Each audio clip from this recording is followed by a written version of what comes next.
You have a story, you say something in the book which I thought was very interesting when talking about you as a woman. You say that you thought Bill Clinton had a good story to tell about his life. Right. You know, grew up in these very impoverished circumstances, first person in his family to go to college. You say Obama had a great story to tell, Kenya, Indonesia, all that.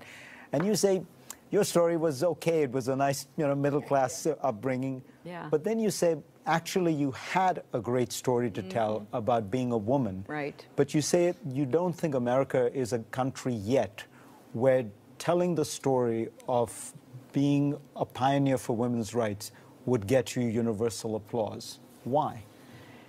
Well, because I think sexism and misogyny are endemic in our society, and I do try to take readers on a journey with me, and I have a story to tell how galvanizing, you know, they were, because people immediately saw this arc of, you know, from, you know, poverty in Hope, Arkansas, you know, from a biracial family in Hawaii, how really impressive and exciting their stories were.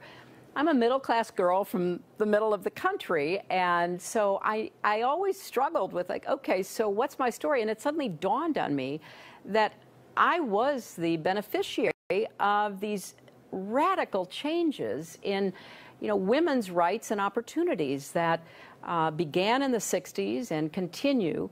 And I could have and maybe should have tried harder to tell that story. But I quickly add, as you point out, I never thought there would be that receptive an audience. And I think that what's happened since this election may have cracked that open. I hope it has. I hope, you know, I'm seeing tens of thousands of people on my book tour, and I've now shaken, you know, about 7,000 to 8,000 hands in book signings and spoken to, you know, 10,000 more, and I've got much still to do.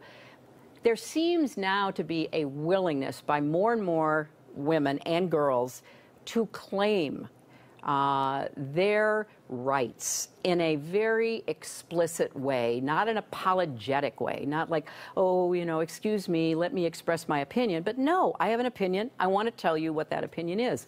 And I'm hoping that in the book, the chapter on being a woman in politics really does further that discussion. Because I was appalled at the level of sexism and obviously the behavior of Trump, both in the past and during the campaign, was kind of exhibit A of what we're up against. And there does seem to be a backlash against women speaking out. You see it online as women express an opinion and then are totally deluged. You see it in Silicon Valley. You see it in the media. You see it in a lot of places where women's advancement has gone very far, much further than it certainly seemed at the time when I was coming of age. But there is this pushback now. And I think we need, and not just women, but fathers of daughters and husbands of wives and people who care about fundamental fairness. And in the book, I say, look, you know, feminist seems to be like a word nobody wants to use. But that's because it's not appropriately understood. Feminism is not about women having more rights. It's about women having equal rights in the workplace, in the politics of a society, in the culture, having the right to be yourself and to be able to express that and to have that both appreciated and providing a platform to go as far as your talent and hard work will take you. You lost the white women vote. Do you think white women in America voted their race over their gender? You know, here's what I say in the book, and there's a tiny little silver lining, because I just barely won white college-educated women, but I lost, you know, white women overall, won black women by a very large 94%, won Latina women by 68%. So I won women overall, and I lost, you know, white women, predominantly non-college-educated white women. I do think that gender has not become a political mobilizing factor the way that race has, and the way that I think President Obama almost transcended it and was able to, you know, be elected twice.